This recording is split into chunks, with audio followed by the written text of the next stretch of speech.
Hey everybody, welcome to Making Sense of It All. So, for those of you who had the opportunity to listen to Scott Coble before when he was on the show, I felt like we just scratched the surface. And Scott was gracious enough to come back, and I wanted to dive in a little bit more on each topic. So Scott agreed to do some 15, 20-minute little mini podcast with me to where we're going to kind of dive in and really tackle the things that he's doing for his clients.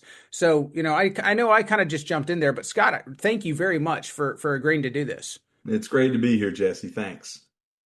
So, one of the things that I really thought about after we had our first conversation was the fact that you've got, I've dealt with business owners my whole career, and as have you. Most of the time when I deal with somebody who either started a business or they've been running the business, they started the business because they were either passionate about something or they were really good at it or they saw a need for it and they just kind of dove in and tried to fill a gap in the marketplace.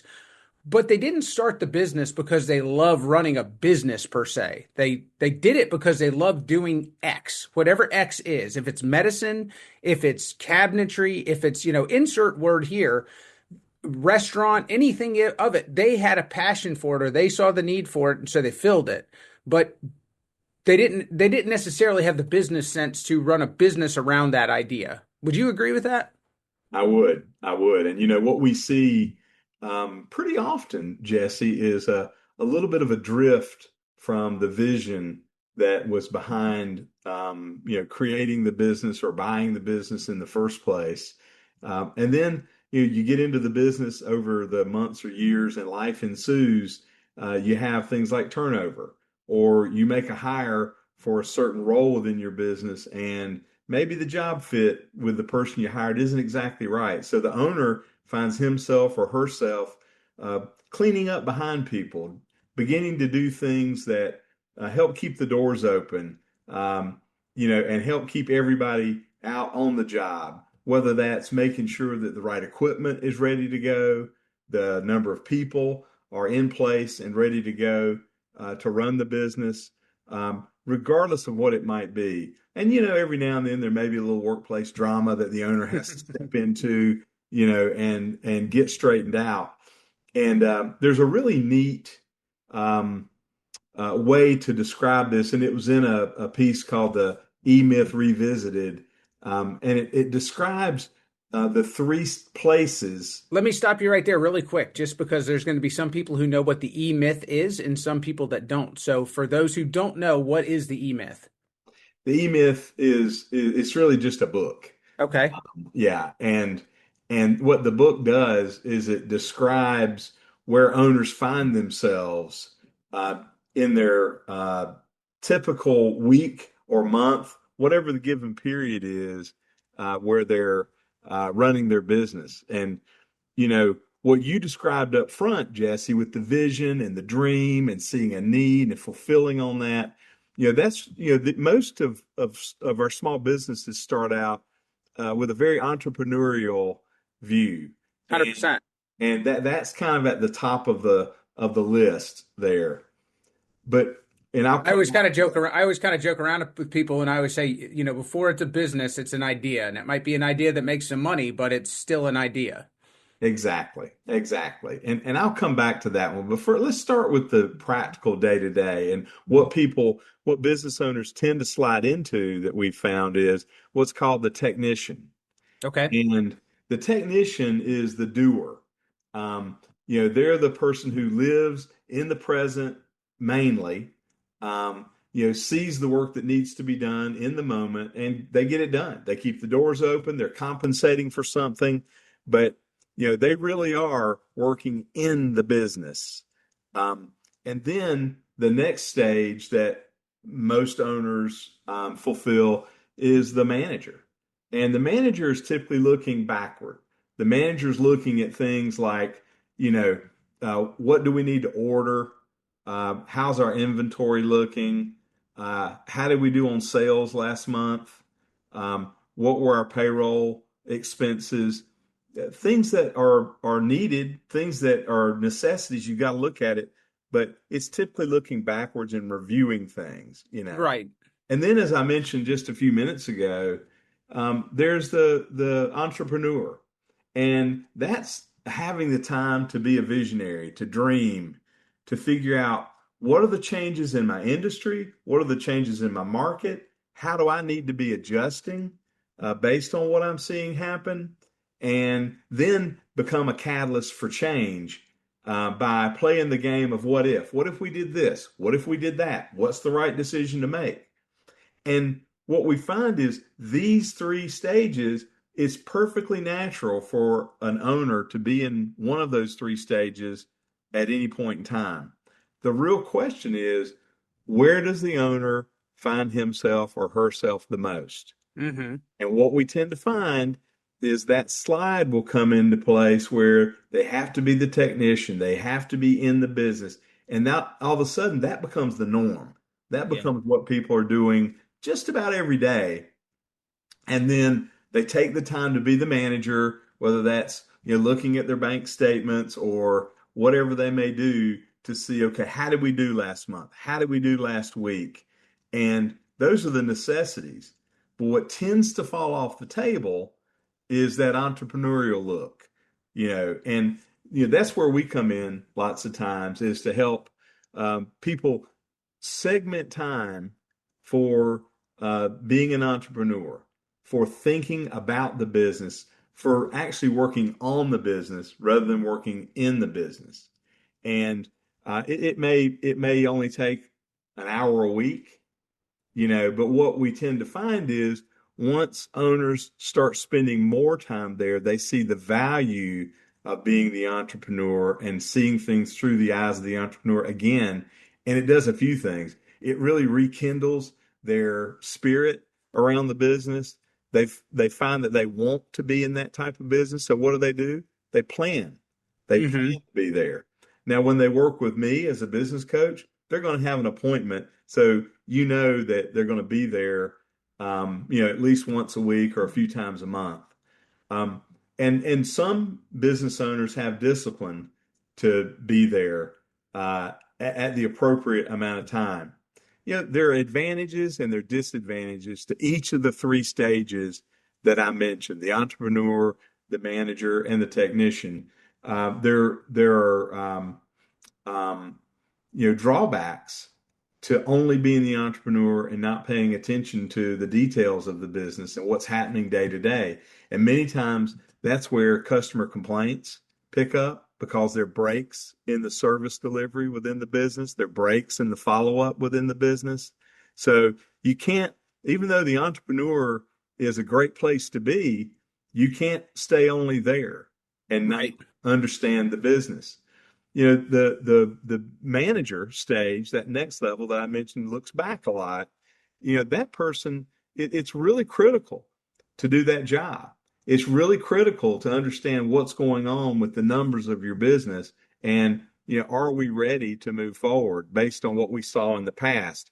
But if you find yourself there, typically what happens is the business becomes stagnant, the business isn't changing to meet the needs of the present and the future. And a lot of those owners tend to go into denial and the business declines over time Right. if you get stuck only there. And then obviously the technician, the first one I described, where the owner's really down in the business, really paying attention to typically what would be done by somebody else within the business, but either the person that would do it, maybe they're away from the business for a while. Maybe they're not as competent in doing some of these things that the owner's having to get involved in, and the owner just kind of falls into an acceptance mode. Whatever the reason is, the danger there, obviously, of spending all your time there is you don't look at the things that the business needs to consider to move forward. It's a very short term, today, this week driven focus. And, a business can't thrive there. They can probably operate there, but Sure. the question becomes for how long can you run a business without the true additional insights that you need beyond just what's the job we're doing today? And what I've found is just this week in talking to a couple of owners, I met with somebody on Tuesday, and she is in the business. She admitted first thing, I have trouble delegating, you know.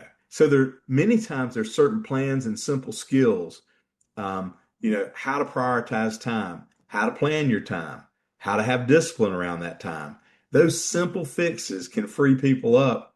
And this person wasn't going on any vacations.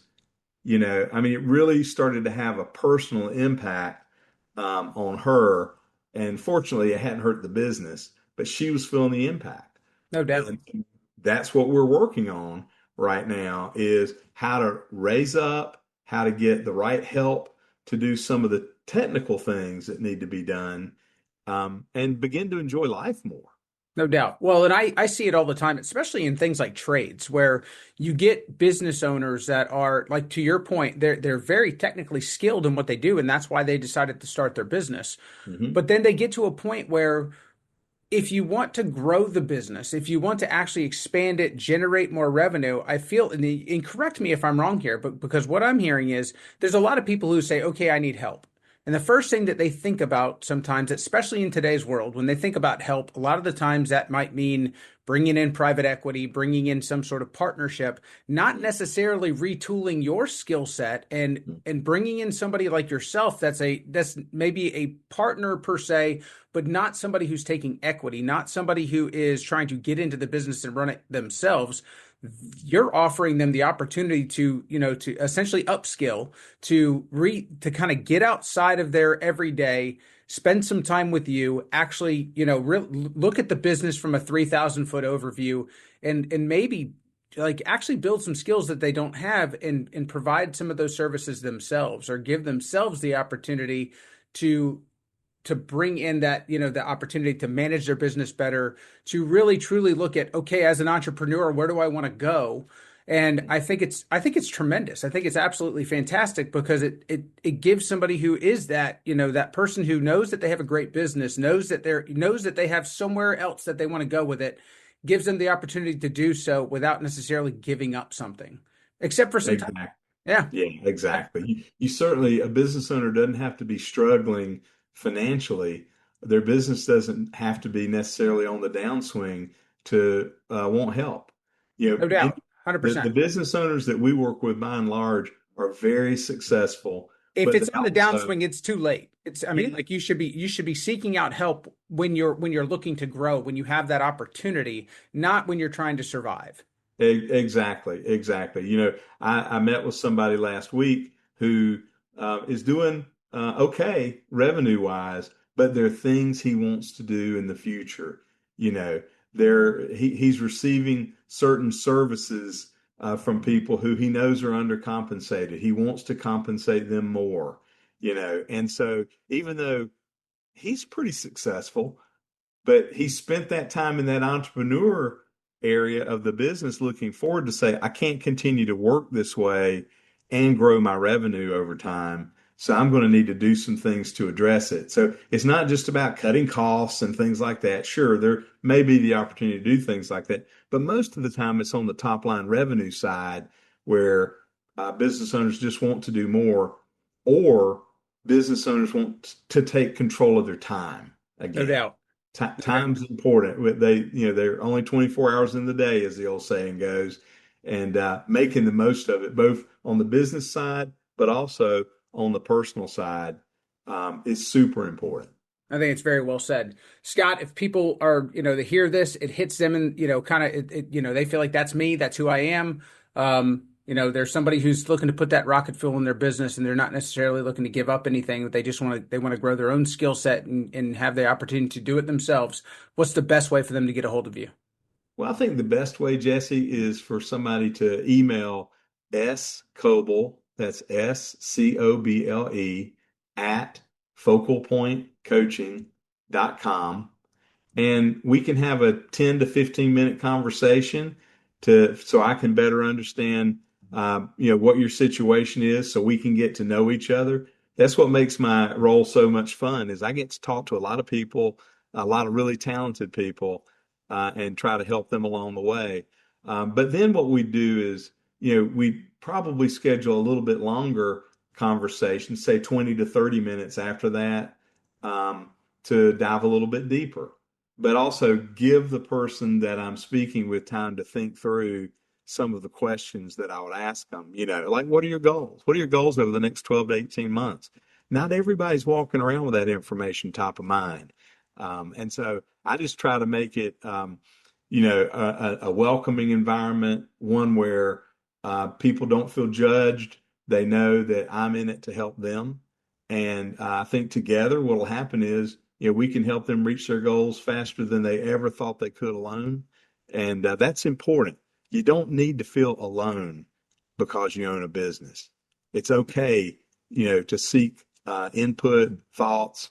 But what happens every time I coach somebody, Jesse, is they're part of the solution. They're not being told what to do. They're doing the things that they really desire to do. They may need 100%. my help, but that's the way it works. No, I think it's fantastic. I think the service that you offer is fantastic, and I appreciate you kind of coming in. And we're going to continue to do some of these episodes to touch on topics and touch on things that do matter to people, that do matter to business owners, that matter to people that are looking to grow their career professionally. So, thank you for doing it, and I look forward to the next one. All right, thanks, Jesse.